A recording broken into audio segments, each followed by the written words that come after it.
Artie Quitter podcast.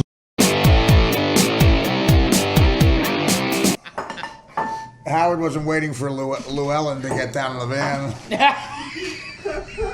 Hey, Graham, I got mine. This is that flavor.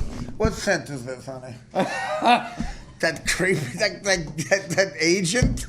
The agent knew what scent her lotion was. What scent is this, honey? That's Hawaiian Mist. That's Hawaiian Mist. At what point will that guy be killing himself? Oh, it's hilarious. Are we on? Yeah. We've been on. Have we been on? I started it like a minute ago. All right, well, let's see what that is. Oh, my God. Well, listen, the fun's already started. Oh, yeah. Gilbert Gottfried is a comedian, and he's in my kitchen. And this is a long series. You've seen Seinfeld getting coffee with comedians. This is me, comedians in my kitchen. And quite frankly, it's not catching on the way Seinfeld does. I've gotten zero heat from this. And I've been doing it for 10 months, 4 days a week. Seinfeld takes off to, I believe, teach his kid how to fly the space shuttle that he just bought. Me and David Tell were driving in a cab after the Comedy Cellar one night up to his apartment, and we passed by. There's that, I won't say the street, but there's a garage where supposedly Seinfeld has like 80 Porsches.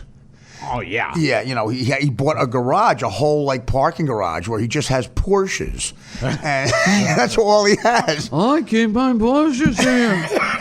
Like different kinds of Porsches. My Rolls Royces are in the other garage. I can't have them mingling together. You don't put a Porsche with a Rolls Royce.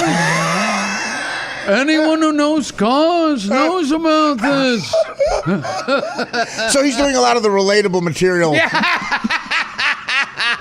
Jared, how's your material changed since you became a billionaire?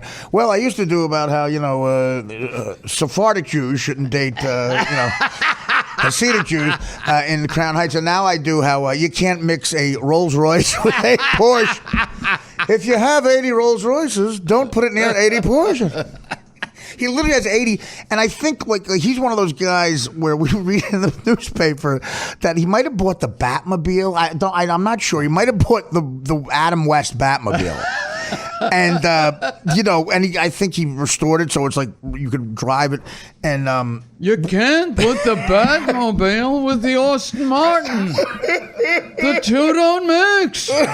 You can't put the Adam West Batmobile with the Michael Keaton Batmobile. I saw them trying to mix my yachts together.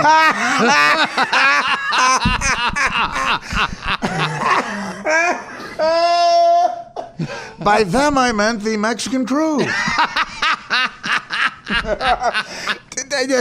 Oh, my God. All of my private jets have a separate place. Yeah, that's the material he's doing now. The blue-collar crowds in Minneapolis going, when you have to wait on, your jet is third on line to fuel? How come I don't read anything in the Daily News about the price of private jet fuel? The New York Post and the Daily News don't print the private jet fuel going. They're talking Met bleacher tickets have gone on $2. So we were thinking about his kids, Seinfeld's kids, going to the prom in the Batmobile. I guess his son losing his virginity in the space shuttle. Hey, honey, I think little, I don't know what his name is, Irving? Little Irving Seinfeld. Little Irving took the space shuttle to school. Does he know how to operate it yet? Yeah, Neil Armstrong is tied downstairs in the basement teaching. The chauffeur in the Batmobile is George Clooney.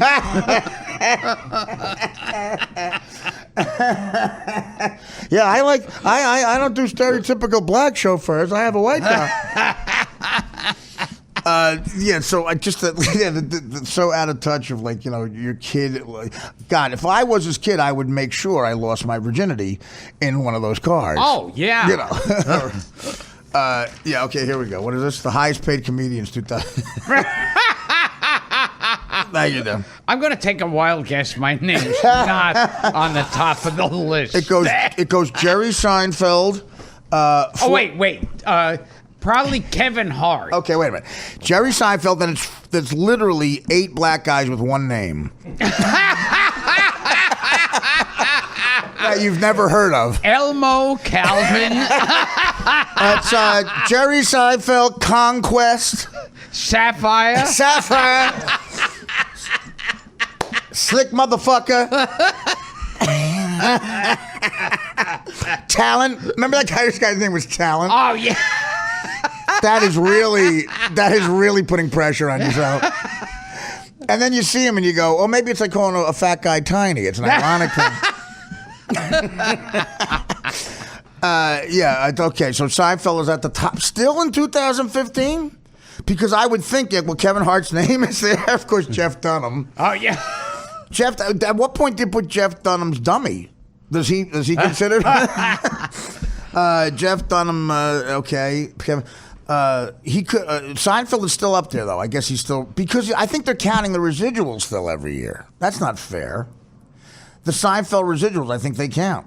Jerry Seinfeld once said there are 4 stages of comedy: make your friends laugh, make strangers laugh, get paid to make strangers laugh, and then catch herpes in the Batmobile. No, and make people talk like you because it's so much fun. There you go. Yeah, so in other words, the point there is Jerry Seinfeld is not at a party in the Hamptons right now doing a Gilbert impression. Yeah. Kevin Hart is not in Beverly Hills doing his best Artie line. So, okay, he could have stopped at number 3 and have been okay, at least financially. The Seinfeld co-creator and stand-up comic ranks as the top-earning comedian, having raked in $36 million between June 1st, 2014 and June 1st, 2015, with little to show. But wait a minute, I would, again, not to get into the subject again, but I would say Tracy Morgan would have to be the high. and then 3 guys who opened for him that night: Artie Fuqua, guys you never. Yeah, but Tracy Morgan, I think. I don't mix my Fuqua. I got some complaint. Get Forbes on the phone. I take umbrage with your Jerry Seinfeld article. $36 million. That's what I made for the first quarter from Walmart. I got Sam Walton's balls on my fucking treasure chest. Someone come here and read me this article.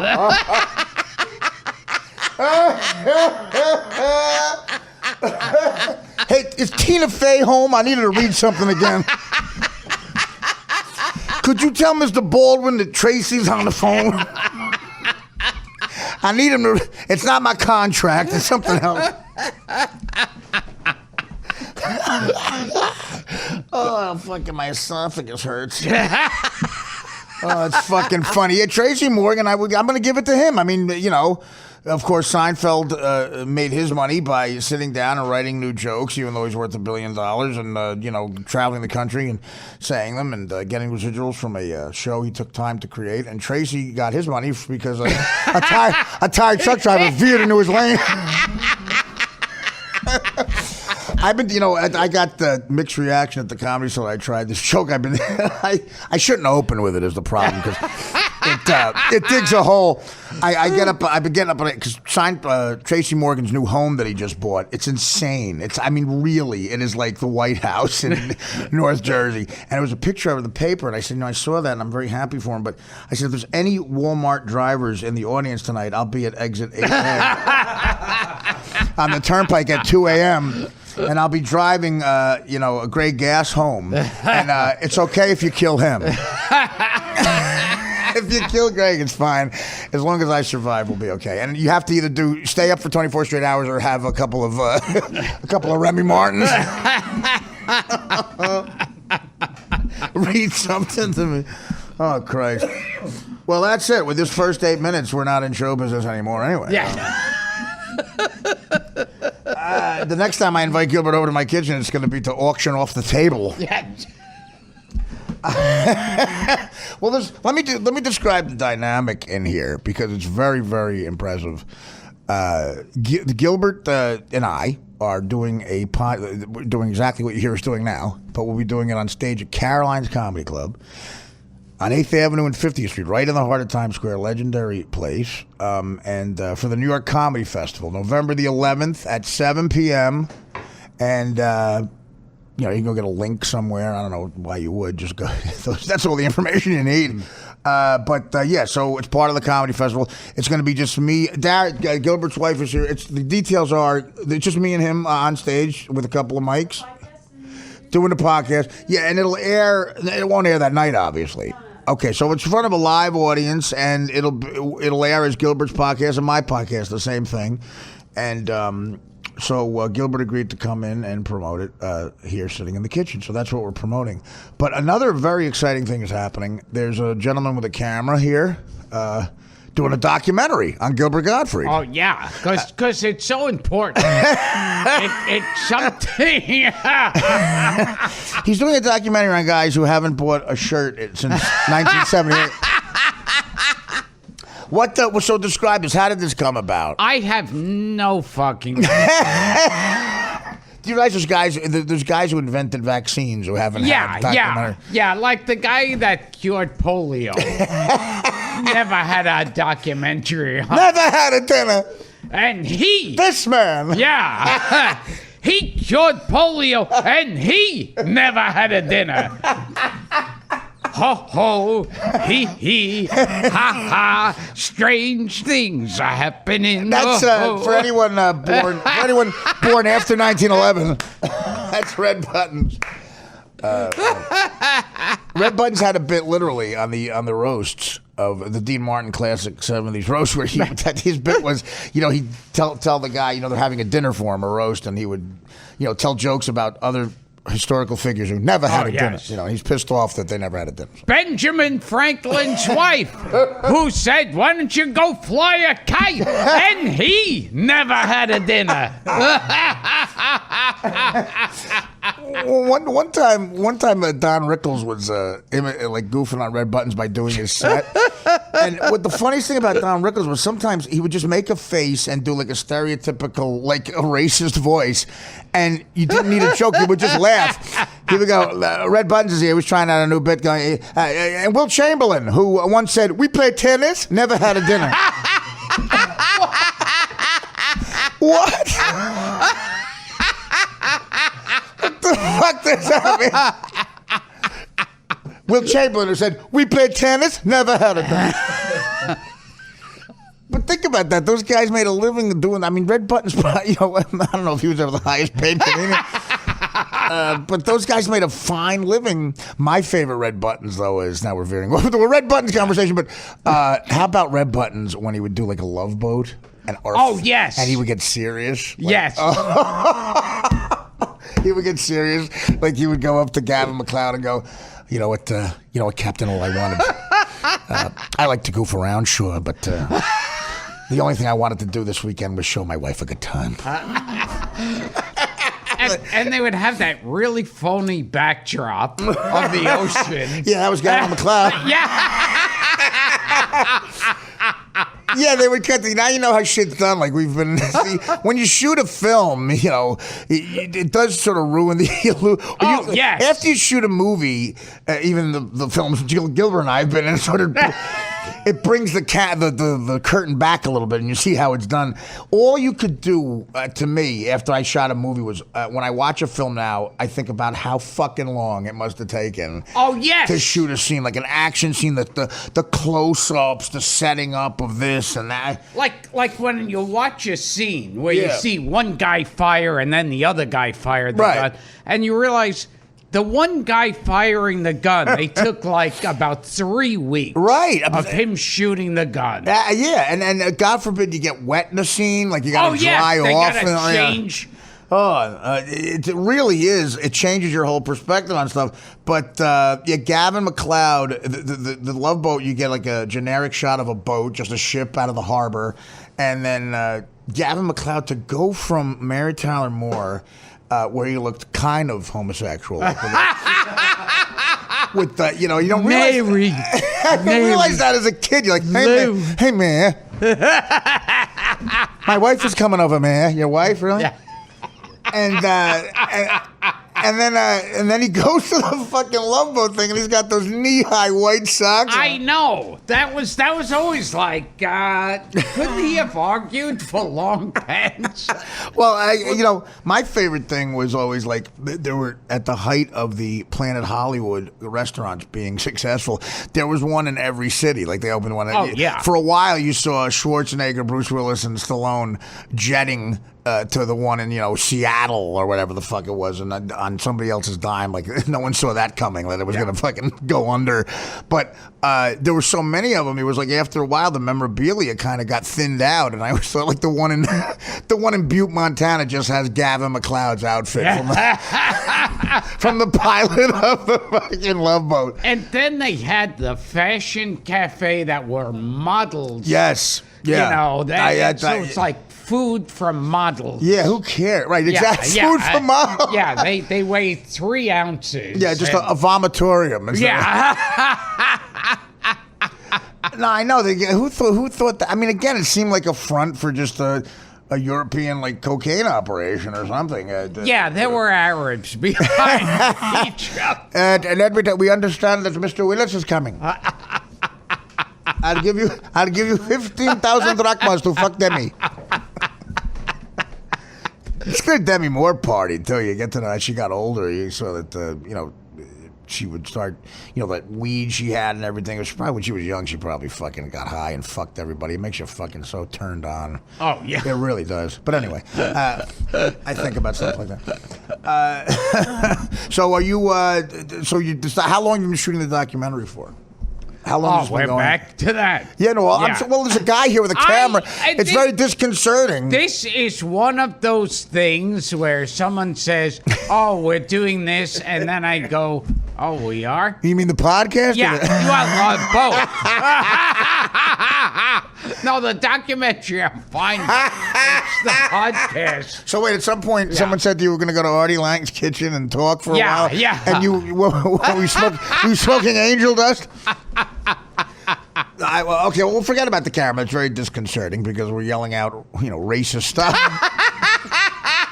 It's one thing to do it in the microphone. There's a huge camera there going to cut to like every CNN, Jake Tapper. These two men who say they're comedians, these two animals, were saying this about Tracy Morgan. The last podcast we did, I was getting all these tweets going, so you and Artie after 5 minutes turned entirely racist. 5 minutes? Yeah. 30 seconds. Well, there was a delay. But there've been Klan meetings that were less racist for the first one. But no, we're pointing out again. We're being ironic. I'll explain. Yes. We're pointing out the hypocrisy of. You know what? I can't even buy that. I'm gonna. No, but the hypocrisy of black people who can't read. No, to suggest, it was interesting. My mother called me. True story. My mother called me up after Tracy Morgan did the Today Show. He was doing other interviews, and my mother called me up and said, "Oh, this is so sad. I'm watching him be interviewed. Are you watching this?" I'm like, "No. What channel?" She tells me the channel. He goes, "Oh, it's really sad. You can't understand." Anything he's saying. And I put it on. It was an interview from 2002.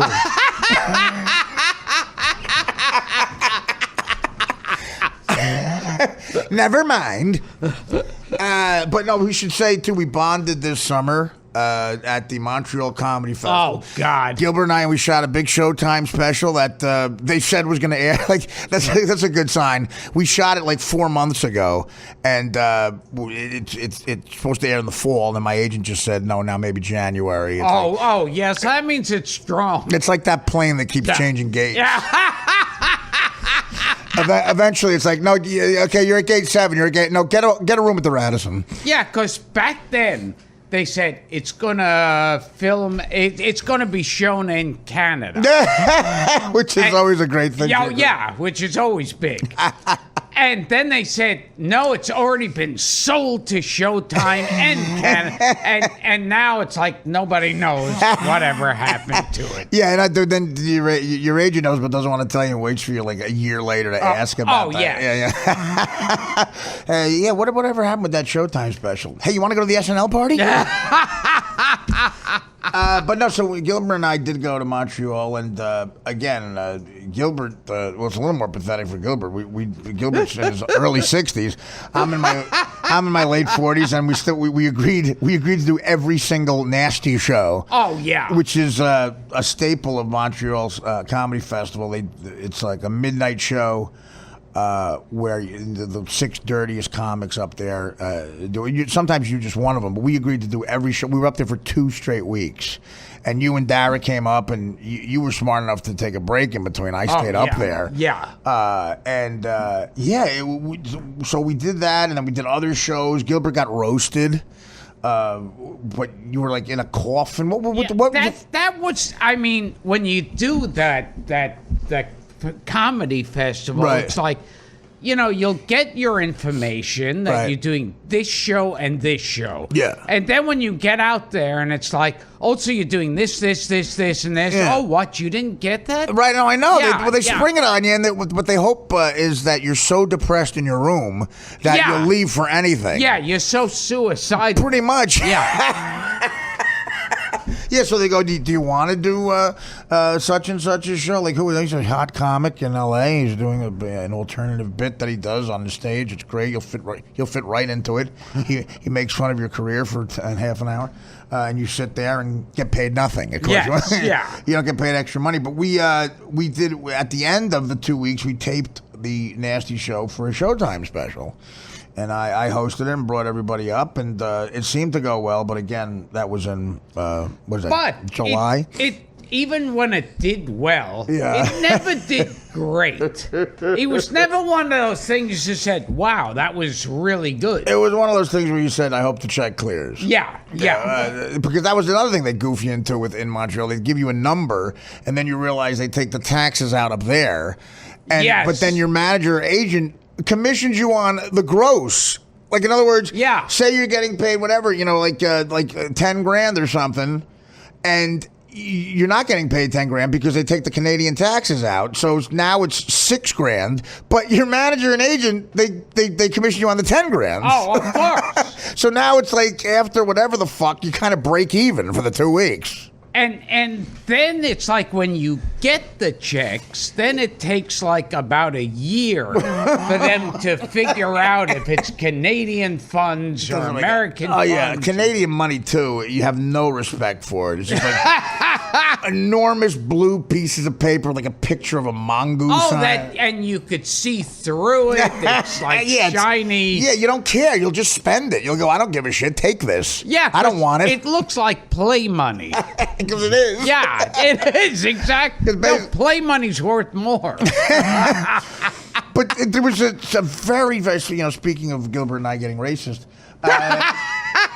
it was a very, very, very diverse group, the comics. There's about 5 or 6 comics that do every nasty show. One was a guy named Jimmy Carr, who was an English guy. Again, one of these guys, and he's like a throwback, I guess. I don't understand guys like this. He would come to do the Nasty Show, dressed in, what looked like a decent, like to me it was a tuxedo what he was in. But he would change. He would come to the gig and change into like a huge 3-piece suit, a beautiful like pressed 3-piece suit. And I go, why are you doing that? And then he would just get right back at him. He goes, I don't know, I have self-respect. I'm like, who gives a shit? I think he was trying to just impress us. But then there was a guy, did you know the older guy who was real thin? Mike Wellmont. I don't think the older guy was real thin. Yeah. I never met him before, but this guy, he looked like Mick Jagger, age-wise. But apparently he'd lost like 80 pounds or something. And he was diabetic, and he talked about it. It was, whatever. But Llewellyn was on the show, and she was a Llewellyn. Here we go. No, again, Gilbert and I just seem to find this. Llewellyn was a heavy-set African-American comic, woman. I'm sorry, I'm not familiar with that term. Well, right, because it's a term that makes no sense. Like, your favorite African-American actress could be Charlize Theron. Yeah. And my favorite African-American entertainer, Juliette Prowse. Right, exactly. It doesn't make any sense. So anyway, she was in Barat. I guess that's her big the Sacha Baron Cohen. Yeah, she played the hooker in Barat. Yeah. And she's been in a couple Adam Sandler movies, and she's an enormous black woman. Very nice, very sweet. And she has dyed white hair. She's very nice, and I guess she's older. She got into this business later in life. She actually did major time at LA County Jail. She's open about it. Yes. Yeah, she talks about it. And she's about 4'9", 320 pounds, and she has these press. I guess they're press on nails. Those nails that are very scary. Yeah, like way. I mean, she has like 18-inch nails. Yeah, and they curve around to where like you're looking at them going like, there's no way she can wipe her ass with those nails. That's all I obsess about. Like, how does she take them off? Like, what if she has to shit on a plane? Does she take them off on a plane? Like, how long is she going to be in the fucking bathroom on a plane? I was in that movie, Shit on a Plane.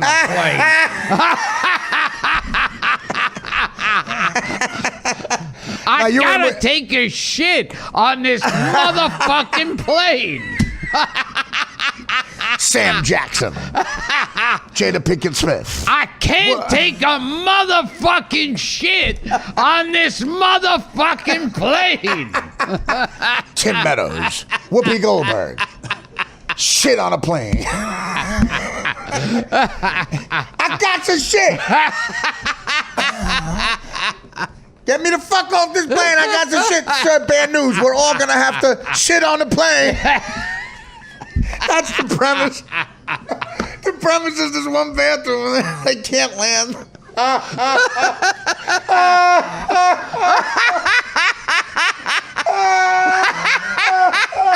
That's it. I'm done. I'm getting out of show business. That is the single greatest. I want to pitch that today. I want to go, Dara, as soon as we leave here, we're going to William Morris. We're saying, Gilbert and Artie have an idea. Shit on a plane. You're gonna notice a pattern in the actors we want to have play. Everyone's an overweight black actor. Anthony Anderson. Sam Jackson. Jada Pinkett Smith. Charles Dutton. The premises they have to Cedric the Entertainer. The premises they have to circle an airport because of terrorist attack, and then they realize there's one bathroom, and then at some point they go, "Hey, we all gotta shit on this plane." Shit on a plane coming this fall. Dropping in a theater near you. When does this movie drop, Cedric?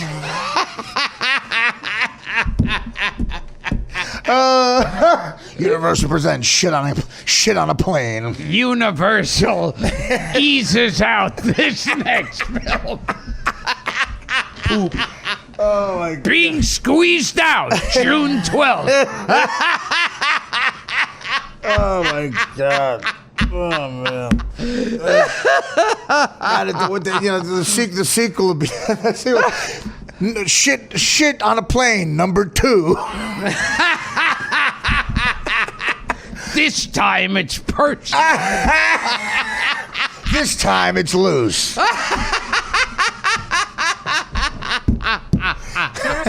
The beginning is like the beginning is like all the passengers are in the airport and they're all eating the real greasy chicken. You can see the setup coming. Yeah, I'll have another coleslaw. Yeah, whatever. They thought they could eat as much as they wanted. After all, there's a bathroom in Ocean City, Maryland. they could use the bathroom on the land. Little did they know they'd have to shit on the plane. Oh my God! Shit on a plane. And then there'll have to be that clumsy exposition where, like one of the officials at the airline goes, chicken and ribs would cause someone to make a large bowel movement. Not on this plane, you're not. But just when you thought it couldn't get any worse, Nicki Minaj has to shit on the plane.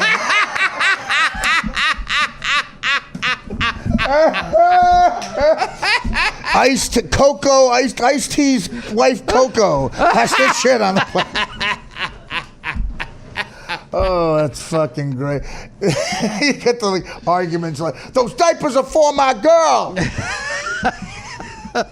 Oh man, that is fucking shit on the soul from the makers of Soul Plane, Airplane. They've done everything on a plane, except shit on a plane. Oh, that's fucking great. Yeah, we pitched everything. It did like doing arithmetic on a plane. It didn't work. Yeah. Farting on a plane? No, not quite.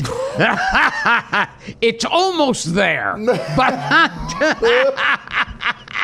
it's almost there.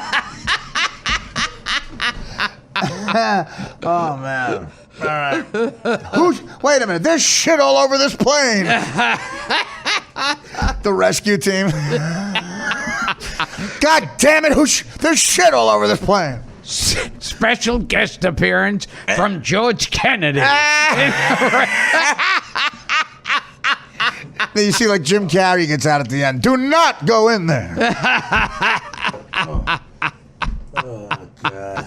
Oh God. Okay. Well, I have to say, we're gonna take a break. Let's take a break. I really have. I'm busting a gun. November 11th, by the way, we'll be at the.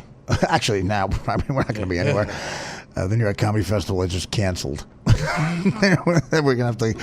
I don't know. Gilbert and I probably will be doing that bit at a strip club in Secaucus. And my podcast is Gilbert. In conclusion. Gilbert Gottfried's Amazing Colossal Podcast on GilbertGottfried.com. Or as Gilbert's family knows, it's the only connection he still has to showbiz.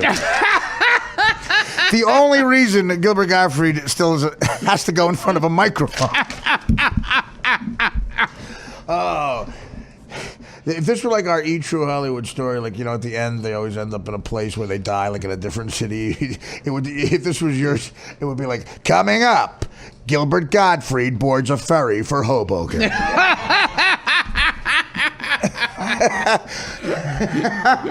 You are not shitting on this plane. All right, we'll take a break. You are not shitting on this ferry. From the makers of shitting on a ferry. From the makers of shitting on a tuna boat. From the makers of shitting at the Port Authority. All right, let's take a quick break. We'll come back with more places to shit. Oh.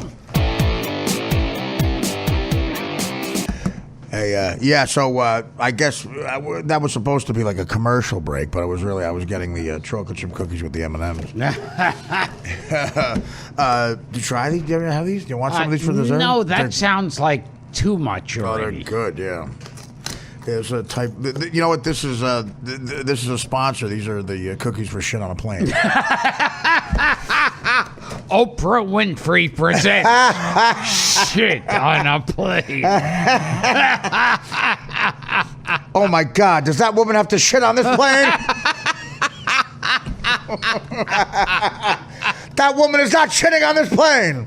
Oh, you know what? Liam Neeson in every movie he does now, he's like the anti-hero. Like in the beginning, he's an alcoholic. Saves it. Yeah. Listen, I'm not a good person.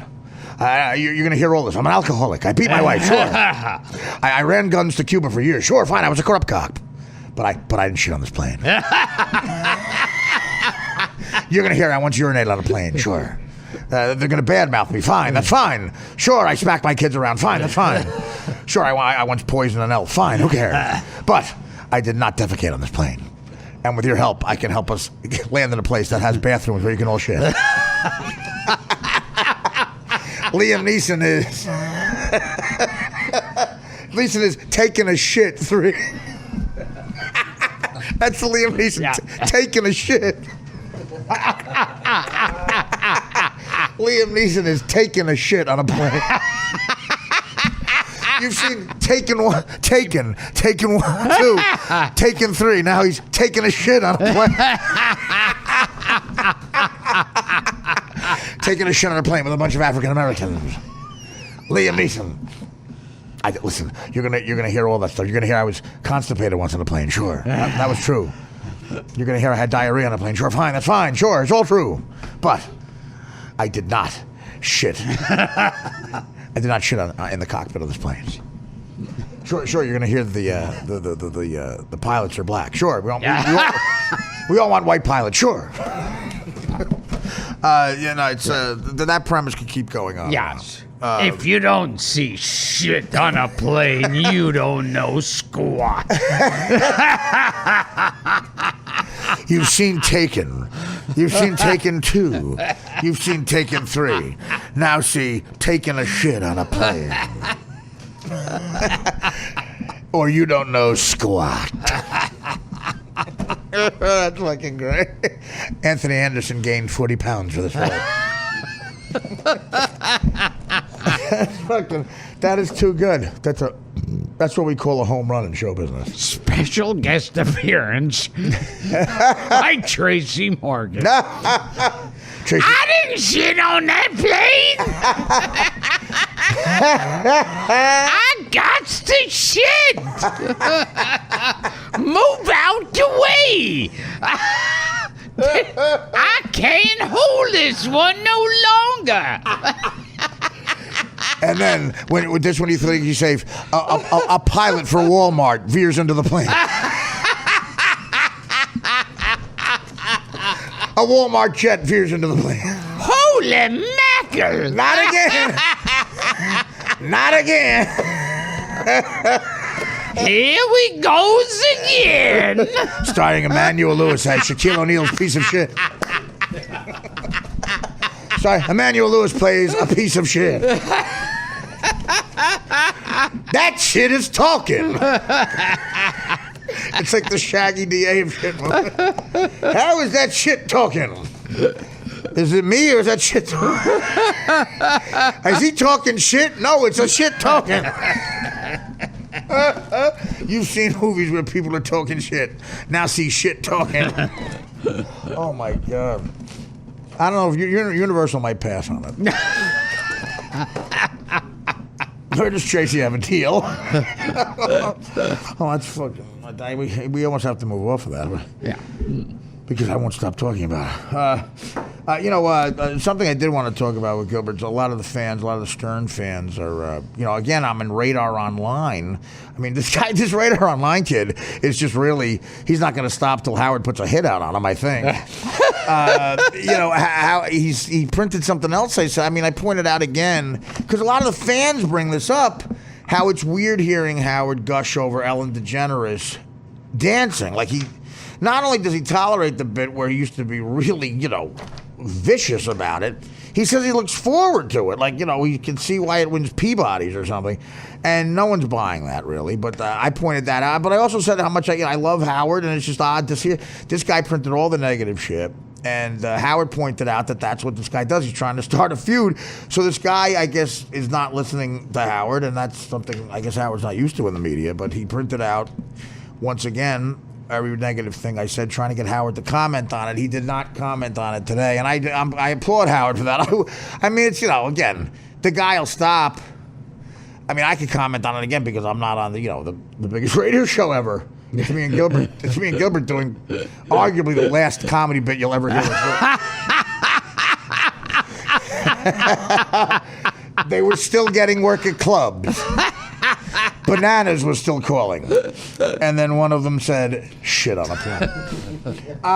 So in other words, so this article points out the Ellen thing, and Howard put it to bed, and I think Howard is right. I'm not going to, he shouldn't respond to it. And he'll stop doing it, I hope. But this guy, this is why we brought it up in the first place. Well, listen, this guy's going to another level, though. Oh, yes. You know, Howard, again, has not only likes the bits that Ellen does, he's gone to another level where he is friends with Ellen. Like, they hang out together. They socialize.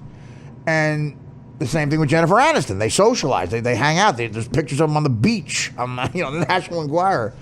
And this guy is now printing verbatim stuff Howard used to say about them on the air during the news, even when I was there. And it is, I forgot how vicious it was. It's some crazy shit. Gilbert, would you like to read something? Oh, okay. This is Howard. Again, this is not Gilbert or me. This is actually Howard said this. Okay. Who is pretending that this is at all entertaining? I'm talking about the dancing. When she dances, it's so douche chilly unfunny. There's nothing funny or entertaining about Ellen dancing to the hippest song. She's dancing to Fetty Wap. Wait a minute. That's I said that. Oh, you said that? I'm sorry. That's me. I'll get you the... Okay. I will admit it's similar. He gets to the... Okay, he goes... See, that's the thing. He goes to another level. I think he called her a cunt at one point. So this guy's doing a fucked up thing where he's sending... He's printing all the shit he used to say about Jennifer and Ellen. And, I guess he's trying to get them to see it as if they never saw it before. Dan, can you tell me how to Dan just staring at me? I'm looking for the part that Howard said it. Stern's hostility for the generous lessened, blah, blah, blah, blah, blah. The professional flight in the trade. The king will media.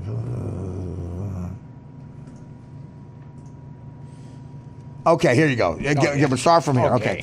Read from here. Ellen DeGeneres is such a jerk. This is stuff Howard actually said. And the kid's putting this in Radar online. Ellen DeGeneres is such a jerk, Stern said, noting that he's never been one to interfere at other people's professional opportunities out of fear of bad karma. She would deny me my dream job because she doesn't like me personally, and that's why I told you Ellen's a cunt. Well, that has to do with what he's referring to is he was possibly going to get offered the American Idol judging job, and she used to be... This is before America's Got Talent. So he wanted to do it, I guess, and she was a judge, and supposedly the rumor was she was going to quit if he came on, and they wouldn't, let him come on because of that. So that's what he's talking about. Okay. So he calls her a cunt because... Yes. He took things to a personal level, referencing the openly gay comic sexuality. And that face of hers...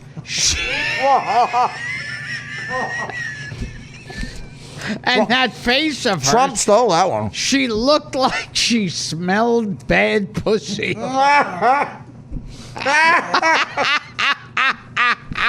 I think before she got famous, she had a lot of bad pussy. And that nose of her is forever crinkled. Okay. Stern said. So, he wishes she had a dick.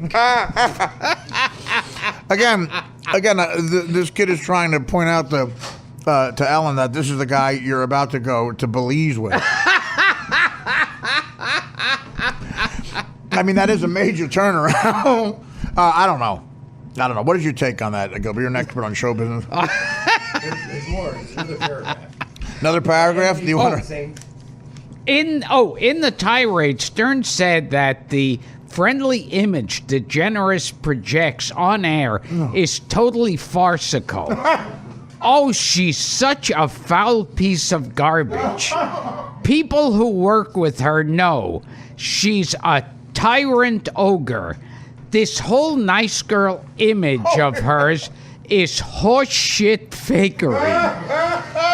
She's miserable. She's a miserable woman. The outburst prompted co-host Robin Quivers to chime in. When can we just go ahead and say she's not funny? Right now, you can say that now. Yes. When is the statute of limitations up? We can finally admit she's not funny. Oh, man.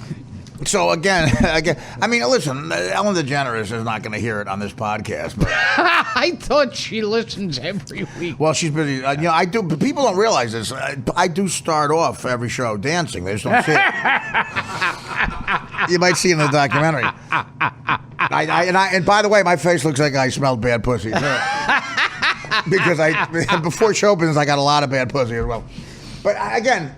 I guess this kid is really on sort of a manhunt now, and people on Twitter are tweeting stuff he used to say about Jennifer Aniston, which made what Gilbert the stuff about Aniston at some point made what Gilbert just read sound like a love letter on the end of Love Boat, the end of Fantasy Island when they get together. It just was he had that real anger, but it shows you how great the show was. That's so fucking funny.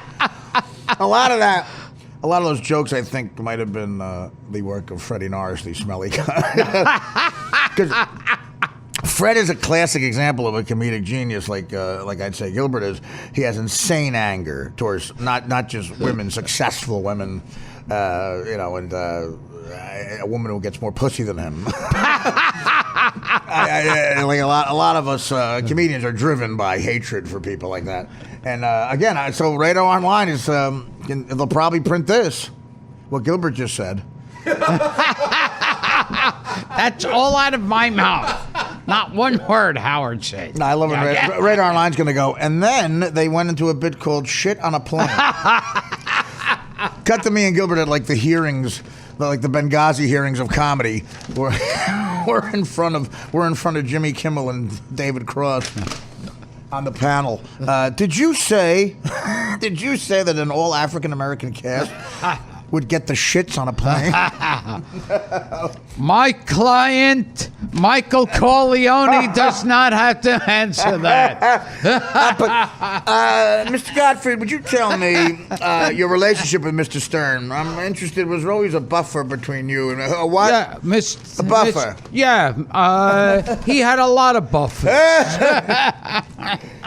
Let me just say this: that a lot of my best friends are Jewish disc jockeys. And one bad apple. It doesn't spoil the whole bunch. One insanely bad apple. Yeah. This committee owes an apology, Senator. All that had to happen was that Richard Belzer had to sit down in the back, and he wouldn't do it.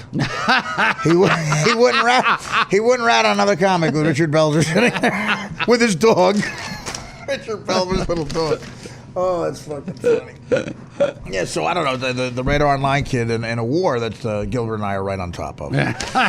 We're covering the war. Well, again, I'll say this, Gilbert, an article did come out saying that Gilbert was banned from the show, and then, Gilbert had every right to call up Gary and ask about it, and Gary told Gilbert that they don't have comedians on anymore. Oh, yeah. And then Gilbert listened the next day, and they had 4 comedians on. Yeah. But they had the entire cast of Mad, Mad World. Joey Lewis.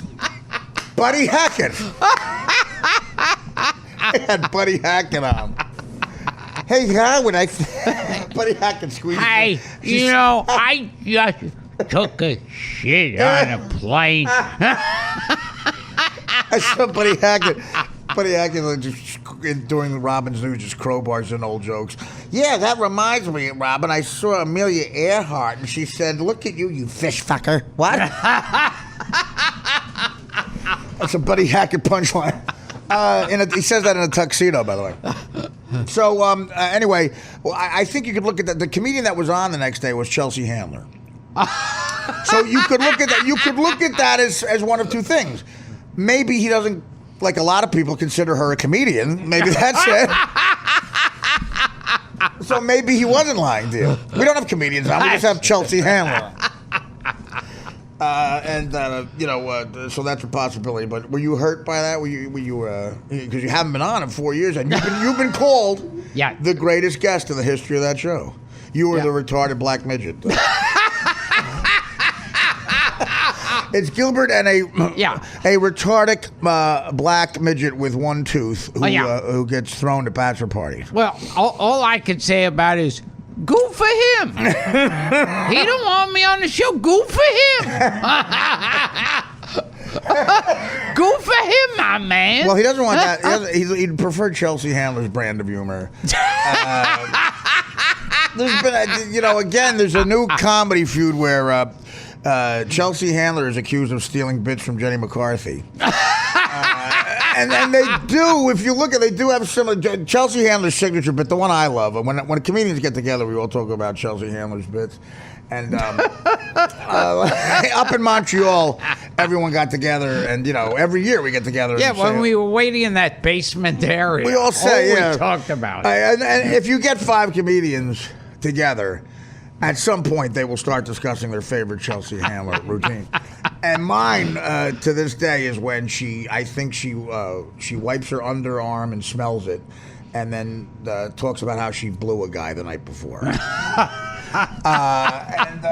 Very funny stuff, and then makes a noise, a weird face, her face gets all contorted. It's very funny. It's very physical, and she did steal that. That's early Jenny McCarthy. That's early. Yes. If you watch early Singled Out episode, she does that exact bit. She smells her underarms, makes a weird face, and talks about a guy she blew them. So are you upset, Gilbert, that even though she is one of our generation's greatest comics, that he'd prefer to have Chelsea? What is your favorite Handler bit? Yeah. I wouldn't be surprised if him having her on was just a fuck you to me. Yeah. Well, she is known as having the manners of a chimp, and that is how she got her name. That they actually called her assistant a Chelsea Handler. No, it's very, listen, if you're gonna get bumped by somebody, and she's the one whose father was a Nazi. Yeah, she went on that Ancestry. 2 people got fucked by that. Ben Affleck. Yeah. And Chelsea Handler, both, again, 2 hilariously funny people.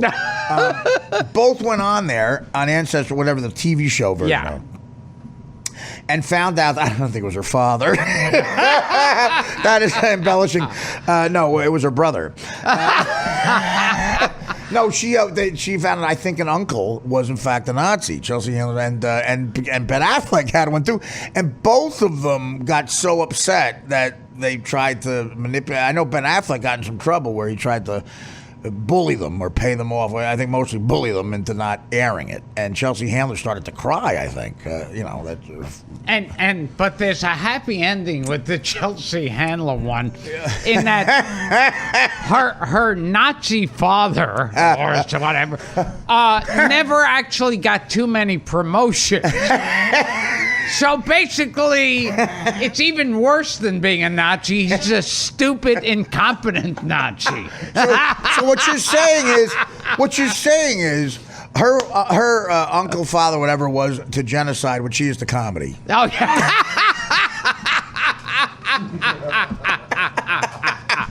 That should be her motto. My uncle purposely sucked at genocide. And it was just, she was trying to say it was justifiable. We're all familiar with the legal term justifiable genocide. She started to cry, Chelsea. Oh yeah, yeah. And I don't know if it was fake or not, but Ben Affleck, I think, really said, because you must wonder, these guys, like, I saw where Affleck's net worth, he got in trouble at the Hard Rock Casino because he's able to count cards, like a really good poker player. Oh. And he won $800,000 in like 2 hours, and they kicked him out. People forget that casinos are privately run businesses. They can kick you out just for being good at the game. You don't even have to be cheating. And it doesn't sound fair because they take your money, but they go, look, you're too good. You got to leave. And they did that, and he got mad, and somehow TMZ got a hold of his net worth. And it was $750 million supposedly Ben Affleck's worth, which means he made $1.5 billion to be worth that much money. And even if that's a couple $100 million off, whatever. And I think these guys make a boatload of money. I know this is true of Woody Allen, stuff you never even hear of in Europe, overseas endorsements. Like Woody Allen supposedly makes a boatload of money in Swiss. Oh, yeah. Swiss, you don't hear about it. And guys like Ben Affleck, Brad Pitt, they just cut deals where you could put, like, Rome could, for 4 weeks, is allowed to put their name on the back of a pair of jeans. They don't have to do anything. They get like $80 million or something. And that's how he has that money. And I think he was deathly afraid if his uncle was indeed a Nazi. He might lose the Israel gene mark. Yeah, so I don't know. But I think that Chelsea Handler's missing a great promotional Heil Handler. Yeah. So anyway, I don't know. I would I felt because you got to remember I'm friendly with Gilbert, but I'm also an enormous fan. I'm also just enormous, but I'm also a fan of Gilbert from way back, especially on the Stern Show. And to hear that, to be a comedian now, and to be privy to inside information like that, to where Gary tells him we don't have comedians on anymore, and then you deserve better treatment than that, just for the fact of showing up and all the laughs you're responsible for. Don't bullshit me that blatantly, like, right to my fucking face. Oh, come on, We don't have comedians on the show.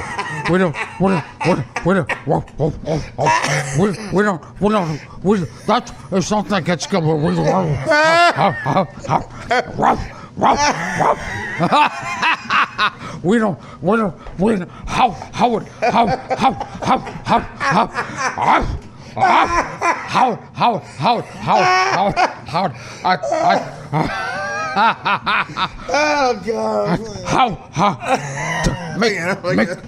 McDougal's House of Horrors. Yeah, you say you saw the Frankenstein monster?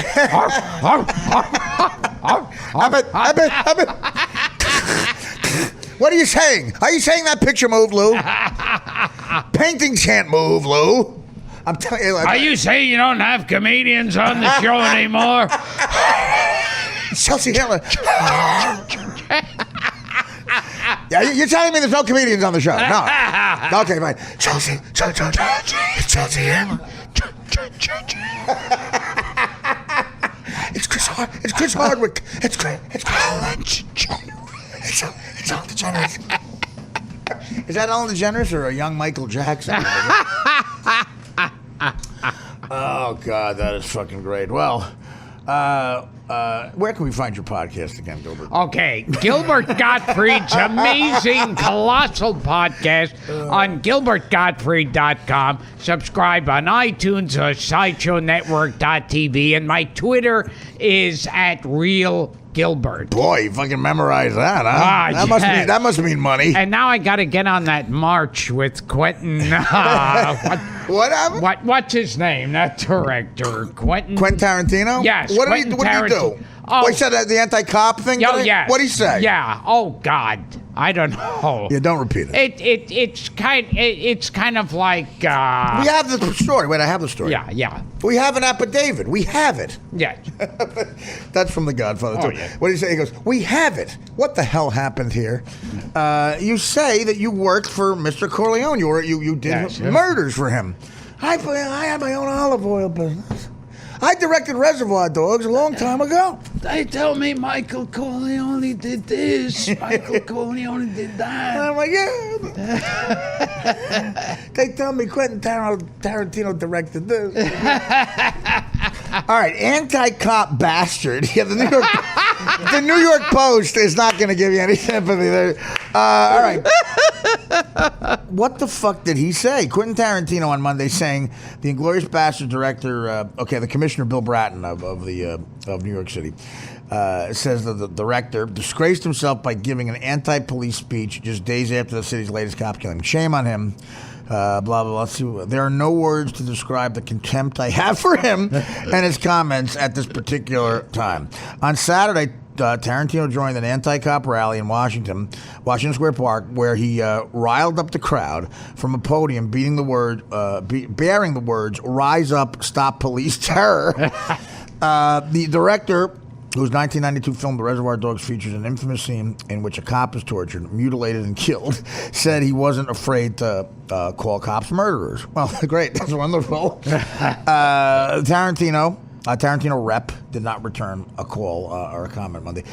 Bratton also took a swipe at the head of the NYPD Sergeants Union, Ed Mullins, who was labeled some of the top cops, police's okay, go blah, blah, blah, blah, blah. It also then says that Tarantino might now be fired from his latest project in Universal, Shit on a Plane.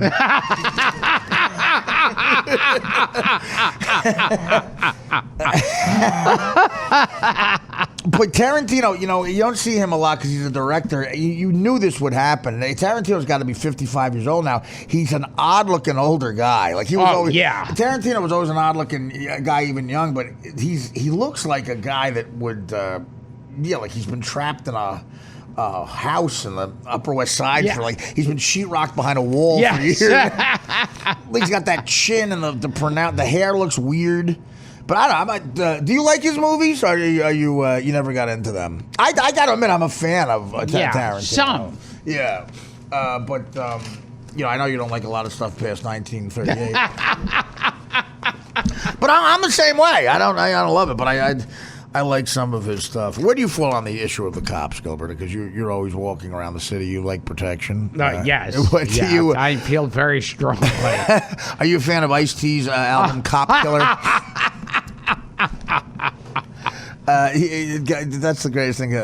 Ice-T had in 1994 or 93 had an album out called Cop Killer, and this is just a great ironic New York moment. He did a gig at CBGB's, and some of his crew complained that the cops were not attentive enough in the security. They felt the cops were mailing in the security. Really, the cops were not enthusiastic about doing security at the Cop Killer concert.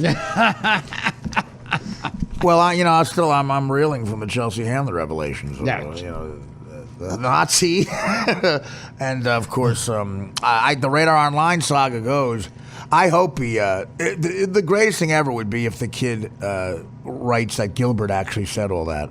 Yes. She is, in fact, a cunt. Yes. Well, that's a rule. That is true about Ellen DeGeneres. She is supposed to be a tyrant on that with the people who work on that. So I've known a couple of writers, guy writers, who she just emasculated because of that anger, and. But just it doesn't even matter, the key grip she would yell at and get, And remember when she had that TV show where she would go on a date with a different guy? Yeah. It was called Insane Bullshit. Yeah.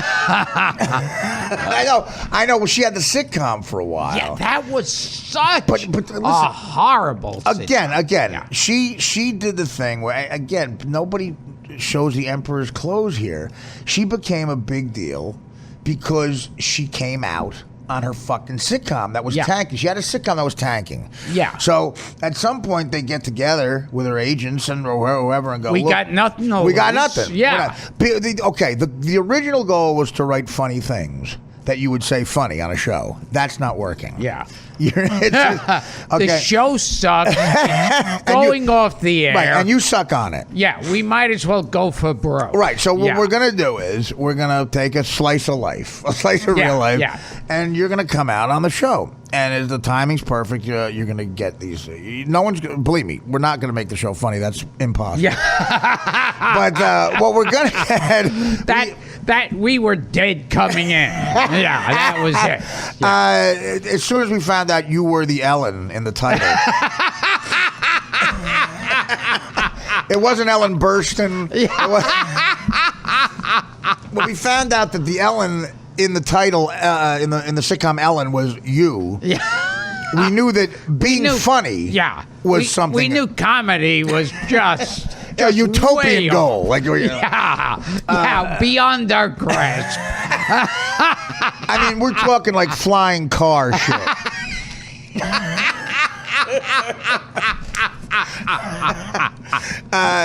Someone actually said before we'll see a black president before you're funny, and that has happened.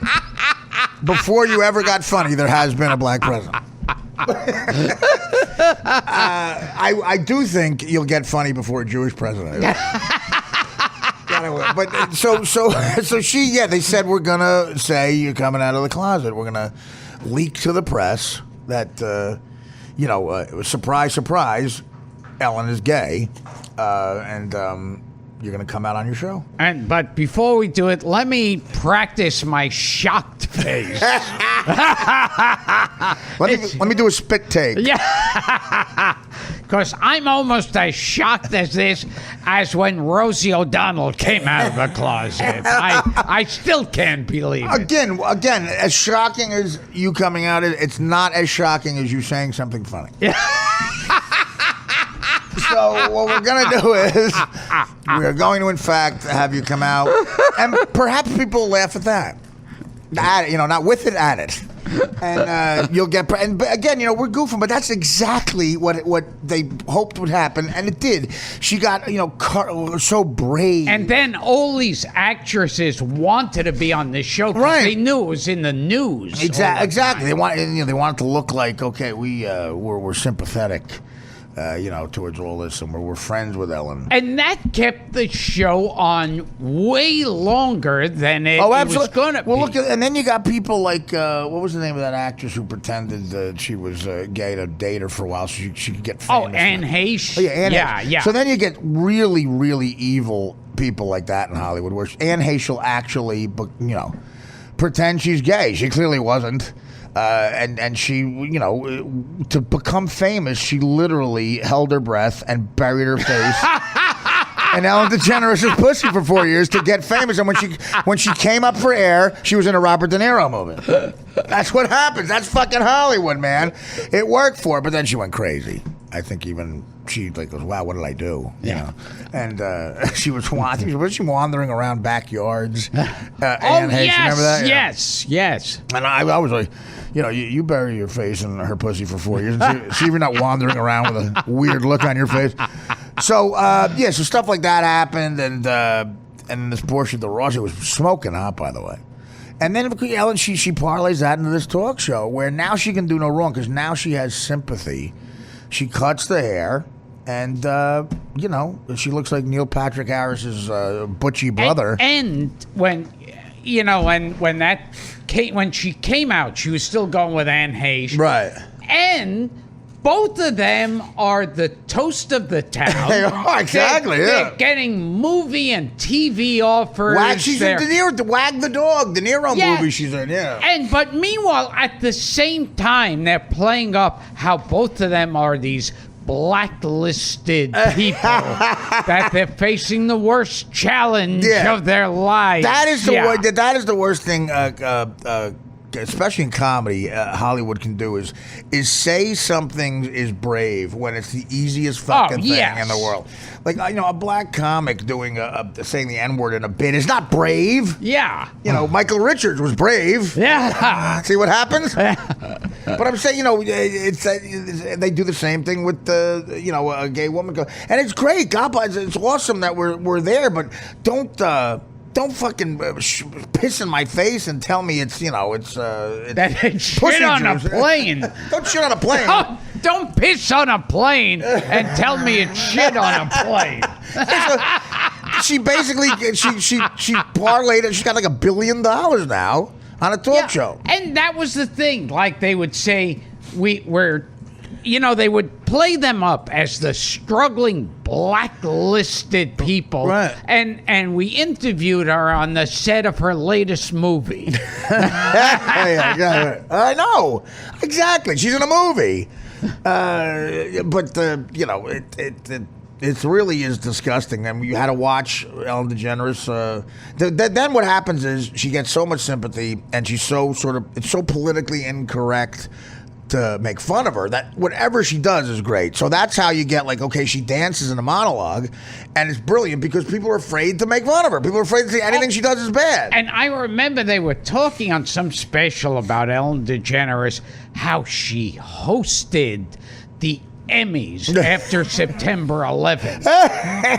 There's a billion people in show business that would have blown anybody to host the Emmys. Yeah, especially after 9/11, because yes. you could do no wrong. And I remember Anne Hayes said, Ellen saved the world that day. I said, excuse me, how exactly? I thought the interviewer should have said, okay, stop. Yeah. Anne, would you mind going into detail? Explain how she fucking saved the earth? Explain what the fuck you just said. Yes. The only way for a comic to insult people and not get good press after 9/11 is if at a roast you say, I'll have a one-way ticket to the Empire State Yes. Which a roast me and Gilbert were on 3 weeks after 9/11, the Hugh Hefner roast for I'm the comic right before Gilbert, the Aristocrats. So I leave, I sit down, Gilbert comes up, and that's a joke he does. Yeah, I in the grand ballroom of I have to. It was like a day after September 11th. It felt like it. Yeah, and I said I have to leave early tonight. I have to fly to L.A. I couldn't get a direct flight. We have to make a stop at the Empire State Building. And everybody reacted, but it's so funny. Hugh Hefner's 7 blonde girlfriends were in the front, and you could see them all looking at each other going, what does that mean? None of them, I'm not even kidding. I looked at them, none of them knew what the fuck we were talking about. So great. So, like you see him go, too soon. Yeah. Well, what I had to follow that night was fucking Dick Gregory gets up. Who was my God. That whole thing. Hugh Hefner allowed a black man into the... Well, Hugh Hefner had a show in the 60s called Playboy After Dark, where he, was supposed to be a penthouse party. Late hour. Hey, look, Robert Culp just walked in. Robert Culp, who's going to be in shit on a plane. So it's supposed to be this hip thing, and meanwhile, you look back on those things. He looks like the dork. He's got a pipe. He's before he got into a robe for the rest of his life, and he would have comics on, people like Lenny Bruce and blah blah blah. And one of them was Dick Gregory, who was a black comic who did a lot of political stuff, and again, he got more credit for being funny, like a Lenny Bruce, I think, because of what he talked about, more so than the jokes being funny. But, you Hefner put him on TV, which wasn't, again, not a risk on Hugh Hefner's part at all. Yeah. He could only look good. And so, at this roast 40 years later, Dick Gregory gets up there and does 2 jokes that aren't even that good, and then abandons trying to be funny, gets real sentimental, and goes, you saved my life. You said what you did for race relations was unbelievable. God bless you. He standing ovation. People start to cry, and again, have 7 girlfriends are going, who's that? What is it? And which was sexy as hell. And they Hefner is crying. Dick Gregory's crying. They embrace. People are crying. A standing ovation. He leaves. After 5 minutes of crying and applause, it dies down. Jimmy Kimmel goes up to the microphone, and here's what he says. You'll recognize this next comic from Hippopotamus Week on the Discovery Channel. Here's Artie Lang. So, talking about digging out of a hole. I then said, though, "Hef, I smell pussy. Did you burp?" And then he laughed for about 3 minutes, which got it back. And then the girl said, "What does that mean?" It was an interesting night. And then I did my thing, and then Gilbert got up and did the Empire. But I got to say, did the Empire State? But he lost him a little bit. Then you said another. Not a little bit. Well, you did the Aristocrats joke. Yeah. And again, people don't realize the version that aired on Comedy Central does not have. It was so filthy they couldn't air it on Comedy Central because we aired it after midnight. They let all of us could curse, but so they show people laughing and guffawing at the aristocrat joke, but you're telling another joke on the air. Yes. Right. Yeah. Rob Schneider's bowled over laughing, and he's the aristocrat's joke, but you're telling something else. Yeah. Which was funny, but that spawned the movie. Telling that joke spawned the movie Aristocrats. Your thoughts on this? It was called by people as the single greatest telling of a joke they ever heard. Yeah, that was Richard Belzer's dog said that. No, it was really. I had known the joke, and when you started telling, I was like, "What?" And it was impressive how long you. I mean, guys, you should Google it. It's on YouTube. It's amazing. But did you know you were going to tell that? No, you just went into it, huh? Yeah, nothing planned. I figured after I lost the audience, you had to get them right. I did. But that's still ballsy. I got to tell you, because you lose them a little bit or a lot, and. You tell it, and again, any comic knows this. If you get an audience back, you got to try to get quick hits that are funny. Oh yeah. You choose to tell an 11-minute version, and it's still like in the movie The Aristocrats. A lot of the people they asked to tell it try to be real filthy. They still don't get near the filth that you approached at this roast. And again, you took a risk, and the laughter was legendary. But did you think of telling another shorter joke? No. I figured go to the bottom level of hell. Well, listen. Yeah. You should think about doing this shit on a plane pitch. Yeah.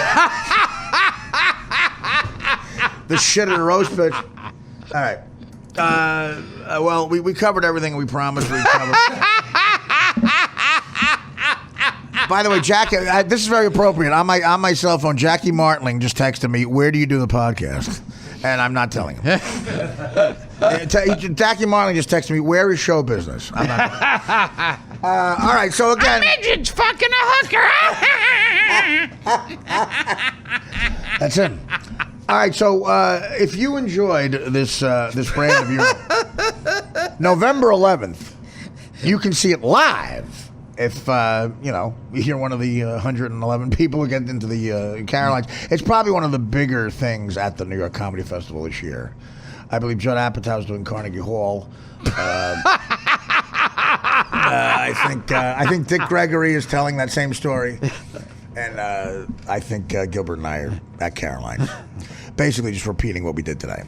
But November 11th, Carolines, 7 p.m. Is there a special way to get tickets? Just call Carolines, right? Yeah. Yeah, GilbertGottfried.com. Okay. Oh, yes. And where you could also hear my podcast, Gilbert Gottfried's Amazing Colossal By the way, congratulations is in order. The Village Voice voted you best podcast. Oh, yes. Come on, let's give it up. And I was very flattered by the article because it said, it listed guests, and it said, but especially Artie Lang. Oh, yeah. Yeah, it said they were very, very complimentary. Now, what do you get for that? Did you get a trip somewhere?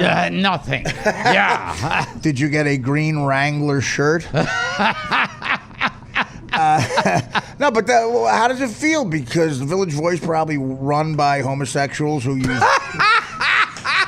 done nothing but abuse in your act for years. I mean, that is touching. But they came. Will you, in fact, feel guilty about all the gay material you do?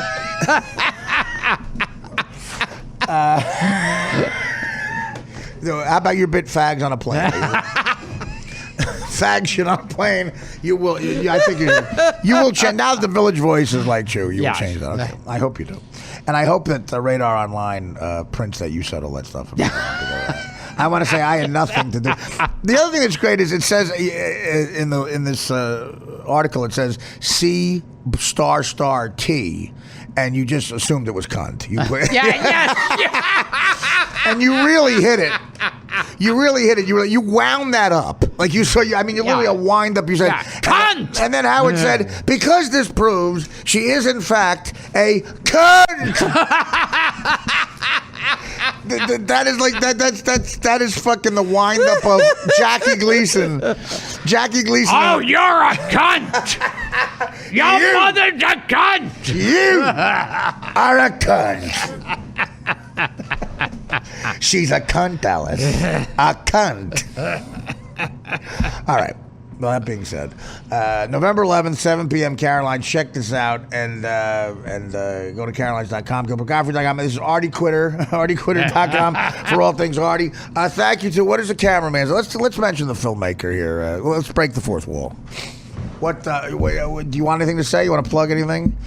How did this come about? I'm real curious. How did you're doing a documentary on Gilbert? This is very meta of us right now. Yeah, I'm just saying, how far down the list was he?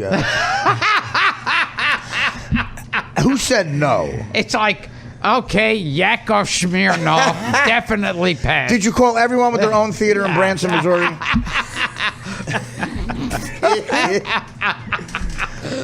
Did you call a lot of funny dentists?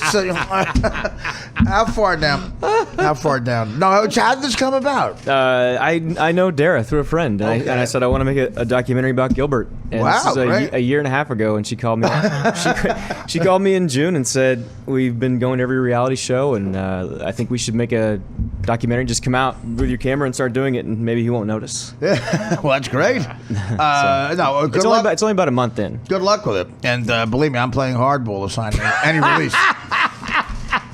One of my agents who called me, does want me to play hardball with the. That's what agents we were talking about. Yeah. That agents can do one of two things. They can't get you the job, but once you get the job, Right. they can either make unnecessary changes in the contract or tell you to pass because they know it's a bad thing. Well, this was a younger guy at my agency, and he wanted me to maybe hold out for some money. And again, don't read into what I'm saying. I'd like to point out that while he was saying this, I could almost hear the headset he was wearing scratching against his yarmulke. Now, he may or may not have been part of Gilbert's race. I don't know. But, he had some interesting ideas on how to monetize me being in this documentary. Do you have a title yet for it? No. How about for you? How about last thing I've ever done? All right, Artie Quitter. Flippin', I got to say before we go, Flippin' is an enormous Met fan. He's been waiting for years. He's 30 years old. He's a virgin. He's just never done anything but look at the Mets and the Giants. Dude, how excited are you? What time is first pitch? When it? 8 o'clock. Now, who's pitching for the Mets? Harvey. Harvey's going. Are you happy with that? He's had a good postseason, right? Yeah, he has had a good postseason. Yeah. One start was kind of okay. In the NLCS, he really dominated. The Royals are tough, man. I mean, there's no other way around. Last year they were scrappy. It might be they go second year in a row. But the Mets, again, with the pitching staff the Mets have, any 7-game series, I think you're okay, right? Yeah, they have a big advantage in the starting pitching. The only thing is the Mets defense is really kind of not so great. Yeah, I was saying that. The Mets defense. Gilbert and I were talking about it. Kind of. Yeah, Gilbert again did not grow up athletic. Surprise. Yeah. But of course, Stay tuned for this shocking news. yeah, but of course that is true though. Yogi Berra and Phil Rizzuto, they talked about how they grew up in Brooklyn or St. Louis. They wanted to be Cardinals. They wanted to be Yankees. And again, the players nowadays, no one grew up in the Dominican Republic wanting to be a Met. They're all just they got the money. But the Mets have a great team. And good luck, buddy. Thanks, I don't have the hatred. I've grown up. When the '86 Mets played, I had a hatred for Met fans. Yeah. And the Mets. And I think I've softened your hatred for them. well, no, I mean years of life just beating me down with me getting a fresh coat of failure every 4 years. Yeah. Has You see them in a new light. no, right. I know. Listen, I didn't realize how cool that Met team was. Doing blow, fighting everybody. I should have liked them. Yeah. Kevin Mitchell should be in prison for Christ's sake. But so good luck, and I'm rooting for you. I think I'm officially rooting for the Mets. Yeah, plus screw the Royals, right? Yeah, right. Exactly. Fuck them. I'm a Yankee fan, so I've always hated the Royals. That was a rivalry once in a time. Big time. And very racial as well. All right, Dan Filato, great job sitting in the kitchen and watching me fumble, try to find an article, and we'll go. Dara Gottfried, you've brightened up the day again, and that's it. Gilbert, thanks, buddy. I'll see you November 11th. Right? Yes, and the Mets have got a great defense. Can I just say that, please? I hope Quentin Tarantino does. See you tomorrow. The